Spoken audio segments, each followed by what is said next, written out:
নমস্কার। আজ 25শে বৈশাখ 1429। কবিগুরুর জন্মদিনের এই পুণ্যতিথিতে তাঁকে সাক্ষী রেখেই এবং গল্প শুরু করছে তার পথ চলা।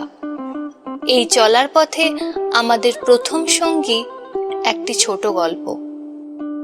এরপর আমরা চেষ্টা করব বাংলা সাহিত্যের বিভিন্ন প্রকোষ্ঠের অন্দরে যে মণিমাণিক্য লুকিয়ে রয়েছে তা আপনাদের সামনে পরিবেশন করার। আর এই পথে আমাদের একমাত্র পাথেয় আপনাদের ভালোবাসা ও আশীর্বাদ। আমাদের প্রথম নিবেদন বাংলা সাহিত্যের ছোট গল্পের রূপকার রবীন্দ্রনাথ ঠাকুরের ঘাটের কথা। গল্পটির সঞ্চালনায় রয়েছেন গার্গী, পরিবেশনায় ঈশিতা। গার্গী অঙ্কিতা, সায়ন ও অভ্র। গানে ঈশিতা, আবহ অভিক ও অভ্র, প্রচ্ছদ দীপঙ্কর দেবনাথ, পরিচালনায় অভ্র। তাহলে শুরু করছি আমাদের প্রথম নিবেদন রবীন্দ্রনাথ ঠাকুরের ছোট গল্প ঘাটের কথা।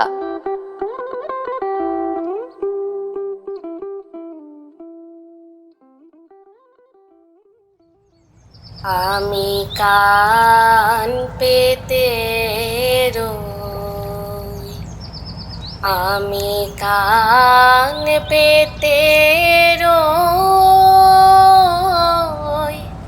ও আমার আপন হৃদয় গহন দ্বারে বারে বারে কান পেতে রই। কোন গোপন বাঁশির কান্না হাসির গোপন কথা শুনি বারে বারে বারে কান পেতে। পাষাণী ঘটনা যদি অঙ্কিত হইত, তবে কত দিনকার কত কথা আমার সোপানে সোপানে পাঠ করিতে পারিতে। পুরাতন কথা যদি শুনিতে চাও, তবে আমার এই ধাপে বইস, মনোযোগ দিয়া জলকল্লোলে কান পাতিয়া থাকো। বহুদিনকার কত বিস্তৃত কথা শুনিতে পাইবে। আমার আরেক দিনের কথা মনে পড়িতেছে, সেও ঠিক এই রূপ দিন। আশ্বিন মাস পড়িতে আর 2-4 দিন বাকি আছে। ভোরের বেলায় অতি ঈষৎ মধুর নবীন শীতের বাতাস নিদ্রোত্থিতের দেহে নূতন প্রাণ আনিয়া দিতেছে। তরুপল্লব অমনি একটু একটু শিহরিয়া উঠিতেছে। ভরা গঙ্গা আমার 4টি মাত্র ধাপ জলের উপরে জাগিয়া আছে। জলের সঙ্গে স্থলের সঙ্গে যেন গলাগলি। তীরে আম্রকাননের নিচে যেখানে কচুবন জন্মিয়াছে, সেখান পর্যন্ত গঙ্গার জল গিয়াছে। নদীর ওই বাঁকের কাছে 3টে পুরাতন ইটের পাঁজা চারিদিকে জলের মধ্যে জাগিয়া রহিয়াছে। জেলেদের যে নৌকাগুলি ডাঙার বাবলা গাছের গুড়ির সঙ্গে বাঁধা ছিল, সেগুলি প্রভাতে জোয়ারের জলে ভাসিয়া উঠিয়া টলমল করিতেছে। দুরন্ত যৌবন জোয়ারের জল রঙ্গ করিয়া তাহাদের 2 পাশে ছলছল আঘাত করিতেছে। তাহাদের কর্ণ ধরিয়া মধুর পরিহাসে নাড়া দিয়া যাইতেছে। ভরা গঙ্গার উপরে শরৎ প্রভাতের যে রৌদ্র পড়িয়াছে, তাহা কাঁচা সোনার মতো রং, চাঁপা ফুলের মতো রং। রৌদ্রের এমন রং আর কোনো সময় দেখা যায় না। চড়ার উপরে কাশবনের উপরে রৌদ্র পড়িয়াছে। এখনো কাশফুল সব ফোটে নাই, ফুটিতে আরম্ভ করিয়াছে মাত্র। রাম রাম বলিয়া মাঝিরা নৌকা খুলিয়া দিল। পাখিরা যেমন আলোতে পাখা মেলিয়া আনন্দে নীল আকাশে উড়িয়াছে, ছোট ছোট নৌকাগুলি তেমনি ছোট ছোট পাল ফুলাইয়া সূর্যকিরণে বাহির হইয়াছে। তাহাদের পাখি বলিয়া মনে হয়। তাহারা রাজ হাঁসের মতো জলে ভাসিতেছে, কিন্তু আনন্দে পাখা দুটি আকাশে ছড়াইয়া দিয়াছে। ভট্টাচার্য মহাশয় ঠিক নিয়মিত সময়ে কোষাকুষি লইয়া স্নান করিতে আসিয়াছেন। মেয়েরা দু একজন করিয়া জল লইতে আসিয়াছে। সে বড় বেশি দিনের কথা নহে। তোমাদের অনেক দিন বলিয়া মনে হইতে পারে, কিন্তু আমার মনে হইতেছে এই সেদিনের কথা। আমার দিনগুলি কিনা গঙ্গার স্রোতের উপর খেলাইতে খেলাইতে ভাসিয়া যায়। বহুকাল ধরিয়া স্থিরভাবে তাহাই দেখিতেছি। এই জন্য সময় বড় দীর্ঘ বলিয়া মনে হয় না। আমার দিনের আলো, রাত্রের ছায়া প্রতিদিন গঙ্গার উপরে পড়ে, আবার প্রতিদিন গঙ্গার উপর হইতে মুছিয়া যায়। কোথাও তাহাদের ছবি রাখিয়া যায় না। সেই জন্য যদিও আমাকে বৃদ্ধের মতো দেখিতে হইয়াছে, আমার হৃদয় চিরকাল নবীন।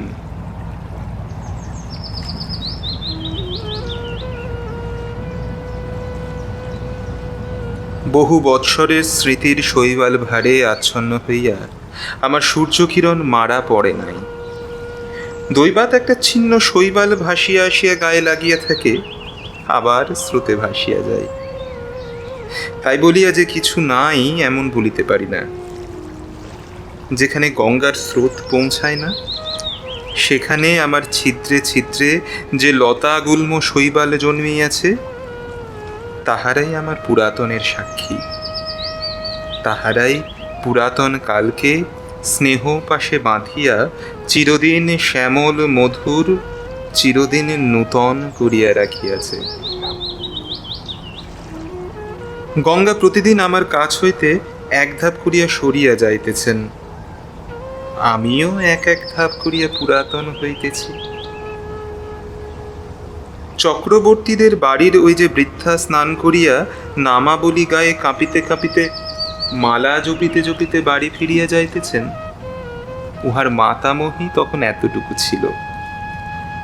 আমার মনে আছে তাহারা খেলা ছিল। সে প্রত্যহ একটা ঘৃতকুমারীর পাতা গঙ্গার জলে ভাসাইয়া দিত। আমার দক্ষিণ বাহুর কাছে একটা পাকের মতো ছিল, সেইখানে পাতাটা ক্রমাগত ঘুরিয়া ঘুরিয়া বেড়াইত। সে কলসি রাখিয়া দাঁড়াইয়া তাহাই দেখিত। যখন দেখিলাম, কিছুদিন বাদে সে মেয়েটি আবার ডাগর হইয়া উঠিয়া তাহার নিজের একটি মেয়ে সঙ্গে লইয়া জল লইতে আসিল। সেই মেয়েও আবার বড় হইল। বালিকারা জল ছুঁড়িয়া দুরন্তপনা করিলে তিনিও আবার তাহাদিগকে শাসন করিতেন ও ভদ্রোচিত ব্যবহার শিক্ষা দিতেন। তখন আমার সেই ঘৃতকুমারীর নৌকা ভাসানো মনে পড়িত ও বড় কৌতুক বোধ হইত। যে কথাটা বলিব মনে করি সে আর আসে না। একটা কথা বলিতে বলিতে স্রোতে আর একটা কথা ভাসিয়া আসে। কথা আসে, কথা যায়, ধরিয়া রাখিতে পারি না। কেবল এক একটা কাহিনী সেই ঘৃতকুমারীর নৌকাগুলির মতো পাকে পড়িয়া অবিশ্রাম ফিরিয়া ফিরিয়া আসে। তেমনি একটা কাহিনী তাহার পশ্চা লইয়া আজ আমার কাছে ফিরিয়া ফিরিয়া বেড়াইতেছে। কখন ডোবে, কখন ডোবে। পাতাটুকুরি মতো সে অতি ছোট, তাহাতে বেশি কিছু নাই। দুটি খেলার ফুল আছে। তাহাকে ডুবিতে দেখিলে কোমল প্রাণা বালিকা কেবলমাত্র একটি দীর্ঘ নিঃশ্বাস ফেলিয়া বাড়ি ফিরিয়া যাইবে। মন্দিরের পাশে যেখানে ওই গোঁসাইদের গোয়াল ঘরের বেড়া দেখিতেছ, ওইখানে একটা বাবলা গাছ ছিল। তাহারই তলায় সপ্তাহে একদিন করিয়া হাট বসিত। তখন গোঁসাইরা এখানে বসতি করে নাই। যেখানে তাহাদের চণ্ডীমণ্ডপ পড়িয়াছে, ওইখানে একটা গোলপাতার ছাউনি ছিল মাত্র। এই যে অশ্বত্থ গাছ আজ আমার পঞ্জরে পঞ্জরে বাহু প্রসারণ করিয়া সুবিকট সুদীর্ঘ কঠিন অঙ্গুলি জালের ন্যায় শিকড়গুলির দ্বারা আমার বিদীর্ণ পাষাণ প্রাণ মুঠা করিয়া রাখিয়াছে, এ তখন এতটুকু একটুখানি চারা ছিল মাত্র। কচি কচি পাতা লইয়া মাথা তুলিয়া উঠিতেছিল। রৌদ্র উঠিলে ইহার পাতার ছায়াগুলি আমার উপর সমস্ত দিন ধরিয়া খেলা করিত। ইহার নবীন শিকড়গুলি শিশুর অঙ্গুলির ন্যায় আমার বুকের কাছে কিলবিল করিত। কেহ ইহার একটা পাতা ছিঁড়িলে আমার ব্যথা বাজিত। যদিও বয়স অনেক হইয়াছিল, তবু তখনও আমি সিধা ছিলাম। আজ যেমন মেরুদণ্ড ভাঙিয়া অষ্টাবক্রের মতো বাঁকিয়া চুরিয়া গিয়েছি, গভীর ত্রিবলী রেখার মতো সহস্র জায়গায় ফাটল ধরিয়াছে, আমার গর্ভের মধ্যে বিশ্বের ভেগ তাহাদের শীতকালের সুদীর্ঘ নিদ্রার আয়োজন করিতেছে, তখন আমার সে দশা ছিল না। কেবল আমার বাম বাহুর বাহিরের দিকে দুইখানি ইটের অভাব ছিল। সেই গর্তটির মধ্যে একটা ফিঙে বাসা করিয়াছিল। ভোরের বেলায় যখন সে উসুখুসু করিয়া জাগিয়া উঠিত, মৎস্যপুচ্ছের ন্যায় তাহার জোড়া পুচ্ছ দুই চারিবার দ্রুত নাচাইয়া শীষ দিয়া আকাশে উড়িয়া যাইত, তখন জানিতাম কুসুমের ঘাটে আসিবার সময় হইয়াছে।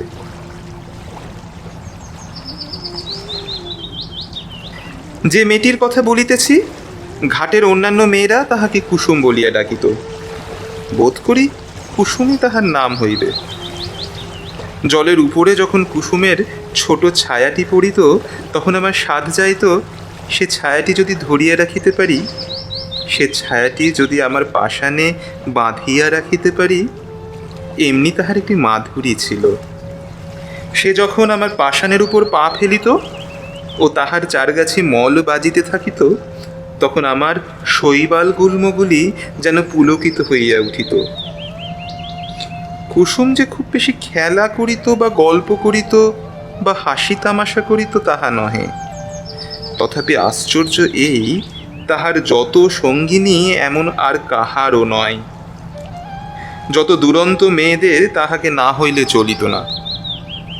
কেহ তাহাকে বলিত কুশি, কেহ তাহাকে বলিত খুশি, কেহ তাহাকে বলিত রাক্ষুসী।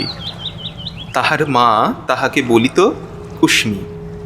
যখন তখন দেখিতাম কুসুম জলের ধারে বসিয়া আছে। জলের সঙ্গে তাহার হৃদয়ের সঙ্গে বিশেষ যেন কি মিল ছিল। সে জল ভারী ভালোবাসত।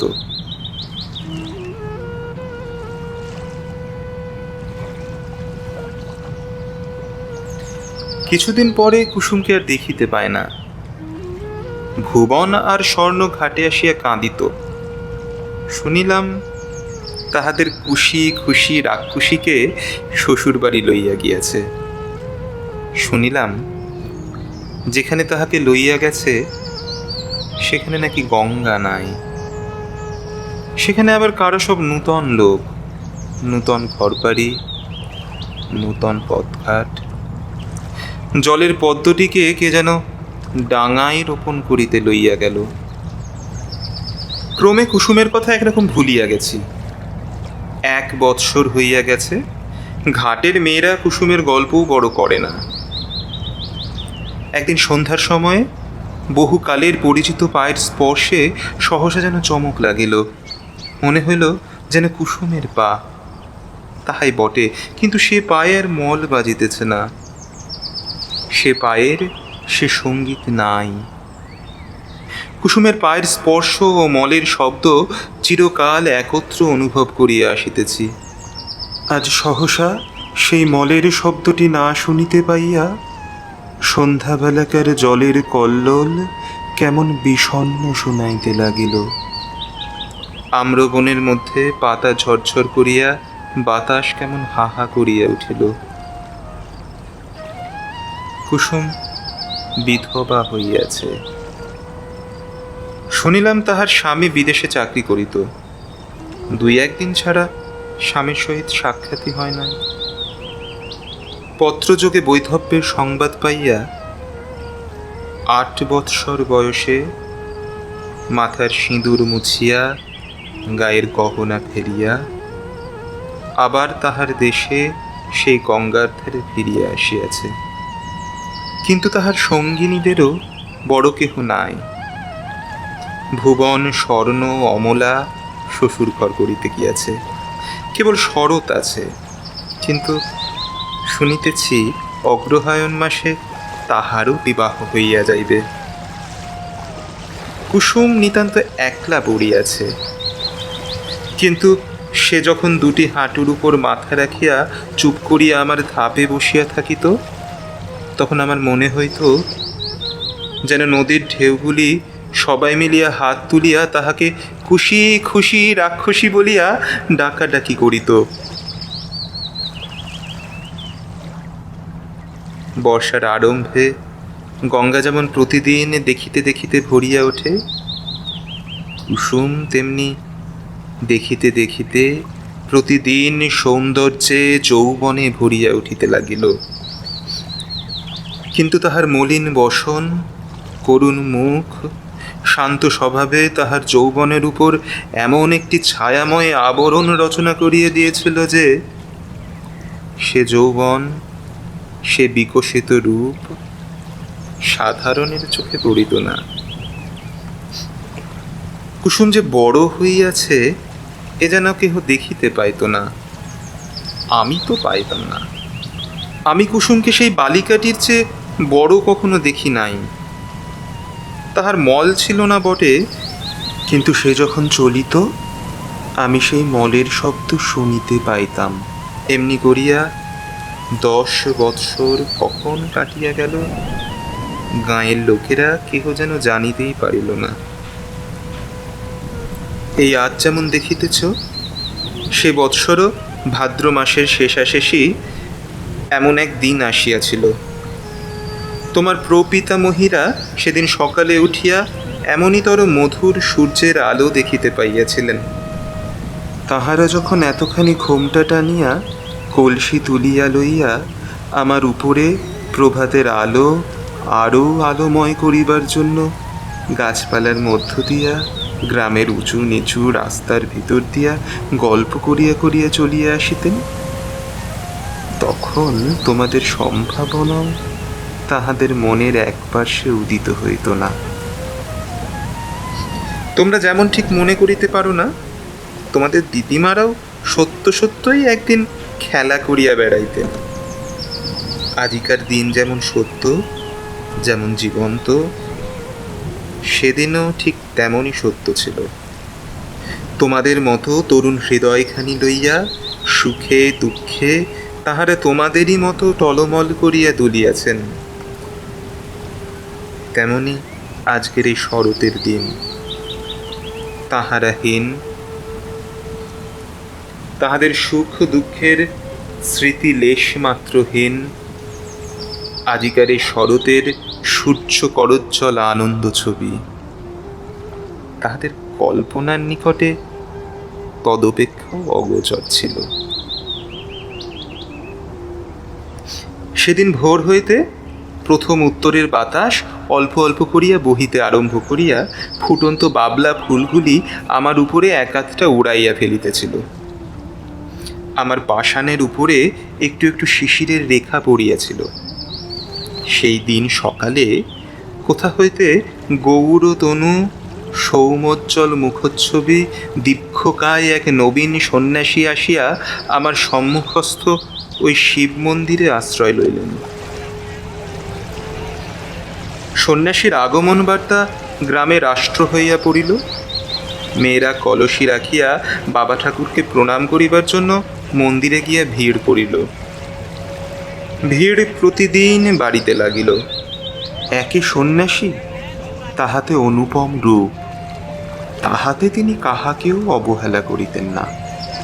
ছেলেদের কোলে লইয়া বসাইতেন, জননীদিগকে ঘরকন্যার কথা জিজ্ঞাসা করিতেন। নারী সমাজে অল্পকালের মধ্যেই তাহার অত্যন্ত প্রতিপত্তি হইল। তাহার কাছে পুরুষও বিস্তর আসিত। কোনোদিন ভাগবত পাঠ করিতেন, কোনোদিন ভগবদ্ গীতার ব্যাখ্যা করিতেন, কোনোদিন মন্দিরে বসিয়া নানা শাস্ত্র লইয়া আন্দোলন করিতেন। তাহার নিকটে কেহ উপদেশ লইতে আসিত, কেহ মন্ত্র লইতে আসিত, কেহ রোগের ঔষধ জানিতে আসিত। মেয়েরা ঘাটে আসিয়া বলা বলি করিত, আহা, কি রূপ! যেন মনে হয় মহাদেব সশরীরে তাহার মন্দিরে এসে অধিষ্ঠিত হইয়াছেন। যখন সন্ন্যাসী প্রতিদিন প্রত্যুষে সূর্যোদয়ের পূর্বে শুকতারাকে সম্মুখে রাখিয়া গঙ্গার জলে নিমগ্ন হইয়া ধীর গম্ভীর স্বরে সন্ধ্যা বন্দনা করিতেন, তখন আমি জলের কল্লোল শুনিতে পাইতাম না। তাহার সেই কণ্ঠস্বর শুনিতে শুনিতে প্রতিদিন গঙ্গার পূর্ব উপকূলের আকাশ রক্তবর্ণ হইয়া উঠিত। মেঘের ধারে ধারে অরুণ রঙের রেখা পড়িত।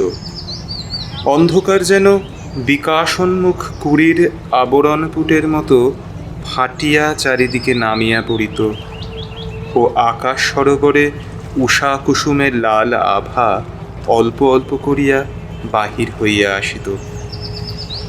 আমার মনে হইত যে এই মহাপুরুষ গঙ্গার জলে দাঁড়াইয়া পূর্ব দিকে চাহিয়া যে এক মহামন্ত্র পাঠ করেন, তাহারই এক একটি শব্দ উচ্চারিত হইতে থাকে আর নিশীথিনীর কুহক ভাঙিয়া যায়। চন্দ্র তারা পশ্চিমে নামিয়া পড়ে, সূর্য পূর্ব আকাশে উঠিতে থাকে, জগতের দৃশ্যপট পরিবর্তিত হইয়া যায়। একে মায়াবী। স্নান করিয়া যখন সন্ন্যাসী হোম শিখার ন্যায় তাহার দীর্ঘ শুভ্র পুণ্য তলু লইয়া জল হইতে উঠিতেন, তাহার জটা জুটো হইতে জল ঝরিয়া পড়িত, তখন নবীন সূর্যকিরণ তাহার সর্বাঙ্গে পড়িয়া প্রতিফলিত হইতে থাকিত। এমন আরও কয়েক মাস কাটিয়া গেল। চৈত্র মাসে সূর্যগ্রহণের সময় বিস্তর লোক গঙ্গা স্নানে আসিল। বাবলাতলায় মস্ত হাট বসিল। এই উপলক্ষে সন্ন্যাসীকে দেখিবার জন্য লোক সমাগম হইল। যে গ্রামে কুসুমের শ্বশুর বাড়ি, সেখান হয়তো অনেকগুলি মেয়ে আসিয়াছিল। সকালে আমার ধাপে বসিয়া সন্ন্যাসী জপ করিতেছিলেন। তাহাকে দেখিয়াই সহসা একজন মেয়ে আর একজনের গা টিপিয়া বলিয়া উঠিল, বললো এ যে আমাদের কুসুমের স্বামী। আর একজন আঙুলে দুই ঘোমটা কিছু ফাঁক করিয়া বলিয়া উঠিল, মা, তাই তো গা, এই যে আমাদের চাটুর যেতে বাড়ির ছোট দাদা বাবু। আর একজন ঘোমটার বড় ঘটা করিত না, সে কহিল, আহা, তেমনি কপাল, তেমনি নাক, তেমনি চোখ। আর একজন সন্ন্যাসীর দিকে মনোযোগ না করিয়া নিঃশ্বাস ফেলিয়া কলসি দিয়া জল ঠেলিয়া বলিল, আহা, সে কি আর আছে, সে কি আর আসবে? কুসুমের কি তেমনি কপাল? তখন কেহ বলিল, তাহারে তো দাড়ি ছিল না। কেহ বলিল, সে এমন এক হারা ছিল না। কেহ কহিল, সে যেন এতটা লম্বা নয়। এই রূপে কথাটার একরূপ নিষ্পত্তি হইয়া গেল, আর উঠিতে পাইল না। গ্রামের আর সকলে সন্ন্যাসীকে দেখিয়াছিল, কেবল কুসুম দেখে নাই। অধিক লোক সমাগম হওয়াতে কুসুম আমার কাছে আসা একেবারে পরিত্যাগ করিয়াছিল। একদিন সন্ধ্যাবেলা পূর্ণিমা তিথিতে চাঁদ উঠিতে দেখিয়া বুঝি আমাদের পুরাতন সম্বন্ধ তাহার মনে পড়িল। ভ্রমর শেথা হয় বিভাগে, নিভৃত পদ লাগে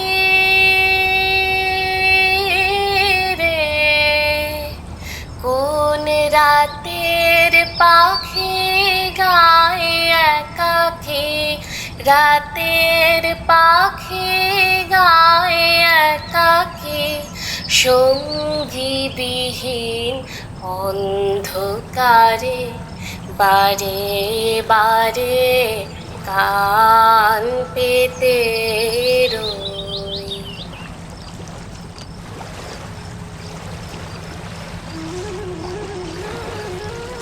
তখন ঘাটে আর কেহ লোক ছিল না। ঝিঝি পোকা ঝি ঝি করিতেছিল। মন্দিরের কাসর ঘণ্টা বাজা এই কিছুক্ষণ হইল শেষ হইয়া গেল। তাহার শেষ শব্দতরঙ্গ ক্ষীণতর হইয়া পরপারের ছায়াময় বনশ্রেণীর মধ্যে ছায়ার মতো মিলাইয়া গেছে। পরিপূর্ণ জ্যোৎস্না, জোয়ারের জল ছলছল করিতেছে। আমার উপরে ছায়াটি ফেলিয়া কুসুম বসিয়া আছে। বাতাস বড় ছিল না, গাছপালা নিস্তব্ধ। কুসুমের সম্মুখে গঙ্গার বক্ষে অবারিত প্রসারিত জ্যোৎস্না। কুসুমের পশ্চাতে আশেপাশে ঝোপে ঝাপে গাছে পালায়, মন্দিরের ছায়ায়, ভাঙা ঘরের ভিত্তিতে, পুষ্করিণীর ধারে, তাল বনে অন্ধকারে গা ঢাকা দিয়া মুখে মুড়ি দিয়া বসিয়া আছে। ছাতিম গাছের শাখায় বাদুর ঝুলিতেছে। মন্দিরের চূড়ায় বসিয়া পেচক কাঁদিয়া উঠিতেছে। লোকালয়ের কাছে শ্রীগালের ঊর্ধ্ব চিৎকার ধ্বনি উঠিল ও থামিয়া গেল। সন্ন্যাসী ধীরে ধীরে মন্দিরের ভিতর হইতে বাহির হইয়া আসিলেন। ঘাটে আসিয়া দুই এক সোপান নামিয়া একাকিনী রমণীকে দেখিয়া ফিরিয়া যাইবেন মনে করিতেছেন। এমন সময়ে সহসা কুসুম মুখ তুলিয়া পশ্চাতে চাহিয়া দেখিল। তাহার মাথার উপর হইতে কাপড় পড়িয়া গেল। ঊর্ধ্ব মুখ ফুটন্ত ফুলের উপরে যেমন জ্যোৎস্না পড়ে, মুখ তুলিতেই কুসুমের মুখের উপর তেমনি জ্যোৎস্না পড়িল। সেই মুহূর্তে এই উভয়ের দেখা হইল, যেন চেনা শোনা হইল। মনে হইল যেন পূর্বজন্মের পরিচয় ছিল। মাথার উপর দিয়া পেচক ডাকিয়া চলিয়া গেল। শব্দে সচকিত হইয়া আত্মসংবরণ করিয়া কুসুম মাথায় কাপড় তুলিয়া দিল। উঠিয়া সন্ন্যাসীর পায়ের কাছে লুটাইয়া প্রণাম করিল। সন্ন্যাসী আশীর্বাদ করিয়া তাহাকে জিজ্ঞাসা করিলেন, তোমার নাম কি? কুসুম কহিল, আমার নাম কুসুম। সে রাত্রে আর কোনো কথা হইল না।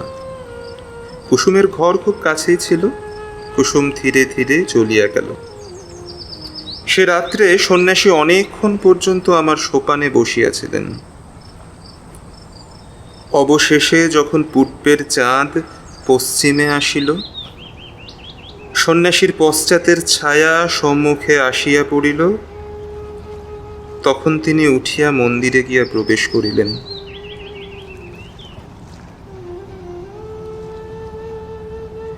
তাহার পরদিন হইতে আমি দেখিতাম কুসুম প্রত্যহ আসিয়া সন্ন্যাসীর পদধূলি লইয়া যাইত।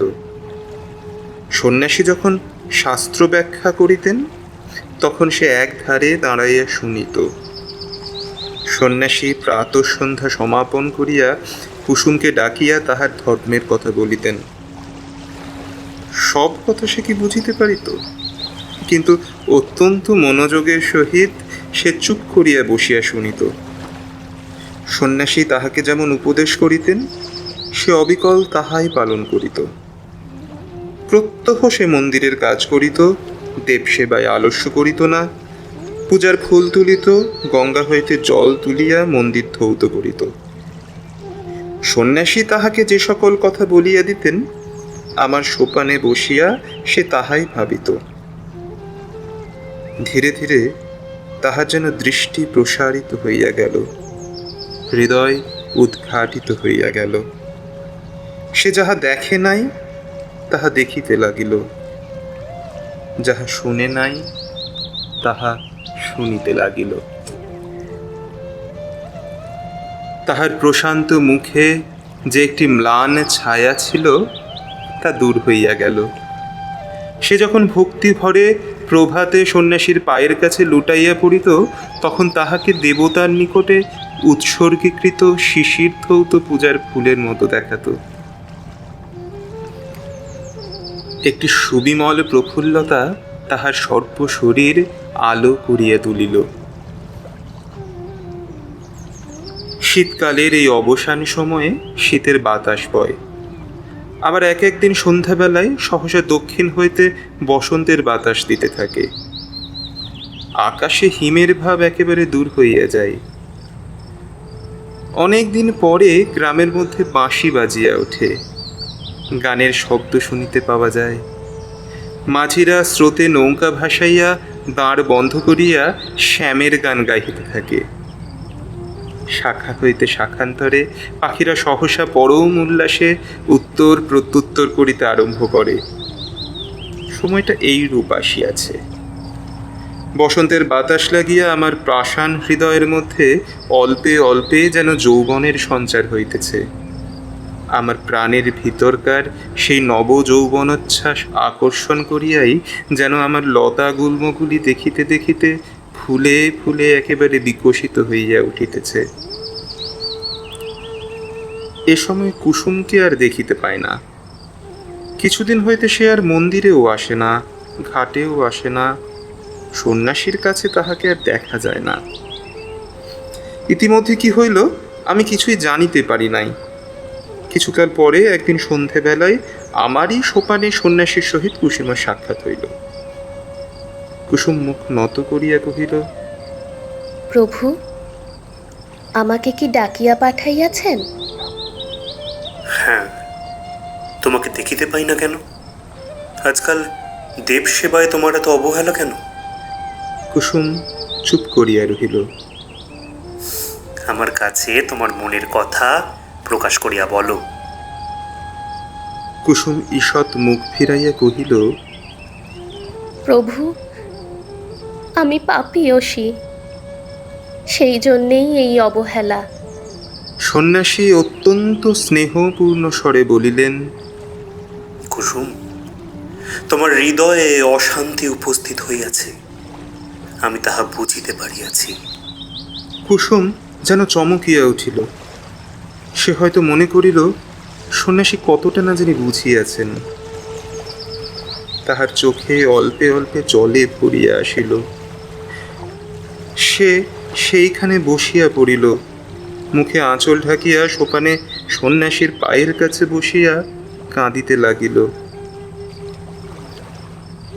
সন্ন্যাসী কিছু দূরে সরিয়া গিয়া কহিলেন, তোমার অশান্তির কথা আমাকে সমস্ত ব্যক্ত করিয়া বলো, আমি তোমাকে শান্তির পথ দেখাইয়া দেব। কুসুম অটল ভক্তির স্বরে কহিল, কিন্তু মাঝে মাঝে থামিল, মাঝে মাঝে কথা বাঁধিয়া গেল। আপনি আদেশ করেন তো অবশ্য বলিব, তবে আমি ভালো করিয়া বলিতে পারিব না। কিন্তু আপনি বোধ করি মনে মনে সকলই জানিতেছেন। প্রভু, আমি একজনকে দেবতার মতো ভক্তি করিতাম। আমি তাহাকে পূজা করিতাম। সেই আনন্দে আমার হৃদয় পরিপূর্ণ হইয়াছিল। কিন্তু একদিন রাত্রে স্বপ্নে দেখিলাম যেন যেন তিনি আমার হৃদয়ের স্বামী। কোথায় যেন একটি বকুল বনে বসিয়া তাহার বাম হস্তে আমার দক্ষিণ হস্ত লইয়া আমাকে তিনি প্রেমের কথা বলিতেছেন। এই ঘটনা আমার কিছুই অসম্ভব, কিছুই আশ্চর্য মনে হইল না। স্বপ্ন ভাঙিয়া গেল, তবু স্বপ্নের ঘোর ভাঙিল না। তাহার পরদিন যখন তাহাকে দেখিলাম, আর পূর্বের মতো দেখিলাম না। মনে সেই স্বপ্নের ছবি উদয় হইতে লাগিল। আমি ভয়ে দূরে পলাইলাম, কিন্তু সেই ছবি আমার সঙ্গে সঙ্গে রহিল। সেই অবধি হৃদয়ের অশান্তি আর দূর হয় না। আমার সমস্ত অন্ধকার হইয়া গিয়াছে। যখন কুসুম অশ্রু মুছিয়া মুছিয়া এই কথাগুলি বলিতেছিল, তখন আমি অনুভব করিতেছিলাম সন্ন্যাসী সবলে তাহার দক্ষিণ পদতল দিয়া আমার পাষাণ চাপিয়াছিলেন। কুসুমের কথা শেষ হইলে সন্ন্যাসী কহিলেন, যাহাকে স্বপ্নে দেখিয়াছ সে কে বলিতে হইবে। কুসুম জোর হাতে কহিল, তাহা বলিতে পারিব না। সন্ন্যাসী কহিলেন, তোমার মঙ্গলের জন্য জিজ্ঞাসা করিতেছি, সে কে স্পষ্ট করিয়া বলো। কুসুম সবলে নিজের কোমল হাত দুটি পীড়ন করিয়া হাত জোর করিয়া কহিল, নিতান্ত সে কথা কি বলিতেই হইবে? সন্ন্যাসী কহিলেন, হ্যাঁ, বলিতেই হইবে। কুসুম তৎক্ষণাৎ বলিয়া উঠিল, প্রভু, সে সে তুমি। যেমনই তাহার নিজের কথা নিজের কানে গিয়া পৌঁছিল, অমনি সে মূর্ছিত হইয়া আমার কঠিন কোলে পড়িয়া গেল। সন্ন্যাসী প্রস্তরের মূর্তির মতো দাঁড়াইয়া রহিলেন। যখন মূর্ছা ভাঙিয়া কুসুম উঠিয়া বসিল, তখন সন্ন্যাসী ধীরে ধীরে কহিলেন, কুসুম, তুমি আমার সকল কথাই পালন করিয়াছ। আর একটি কথা বলিব, পালন করিতে হইবে। আমি আজই এখান হইতে চলিলাম। আমার সঙ্গে তোমার দেখা যেন আর না হয়। আমাকে তোমার ভুলিতে হইবে। বলো বলো, এই সাধনা তুমি করিবে? কুসুম উঠিয়া দাঁড়াইয়া সন্ন্যাসীর মুখের পানে চাহিয়া ধীর স্বরে কহিল, প্রভু, তাহাই হইবে। সন্ন্যাসী কহিলেন, তবে আমি চলিলাম।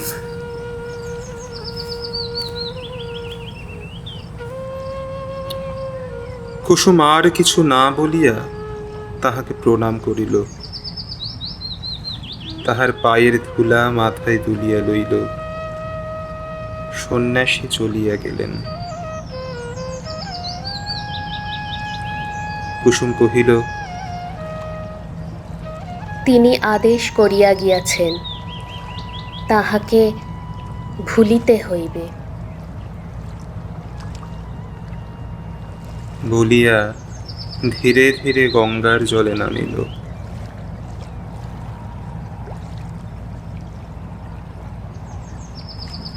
এতটুকু বেলা হইতে সে এই জলের ধারে কাটাইয়াছে। শ্রান্তির সময় এ জল যদি হাত বাড়াইয়া তাহাকে কোলে করিয়া না লইবে, তবে আর কে লইবে? চাঁদ অস্ত গেল, রাত্রি ঘোর অন্ধকার হইল। জলের শব্দ শুনিতে পাইলাম, আর কিছু বুঝিতে পারিলাম না। অন্ধকারে বাতাস হু হু করিতে লাগিল। পাছে তিলমাত্র কিছু দেখা যায় বলিয়া সে যেন ফুঁ দিয়া আকাশের সমস্ত তারাগুলিকে নিবাইয়া দিতে চায়। আমার কোলে যে খেলা করিত, সে আজ তাহার খেলা সমাপন করিয়া আমার কোল হইতে কোথায় সরিয়া গেল জানিতে পারিলাম না। কে সে মোর, কে বা জানে কিছু তার দেখে আভা, কিছু পাই অনুমানে, কিছু তার বুঝি না বা, মাঝে মাঝে তার বারতা আমার ভাষায় পায় কি কথা রে। ও সে আমায় জানি পাঠায় বাণী, আমায় জানিয়ে পাঠায় বাণী, গানের তানে লুকিয়ে তারে বারে বারে কান পেতে রই। আমি কান পেতে রই।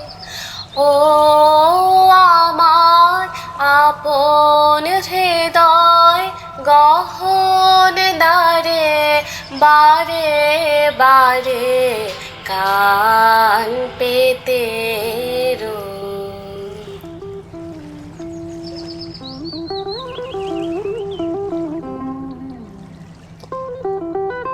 পরিবেশিত হলো ঘাটের কথা, রচনা রবীন্দ্রনাথ ঠাকুর।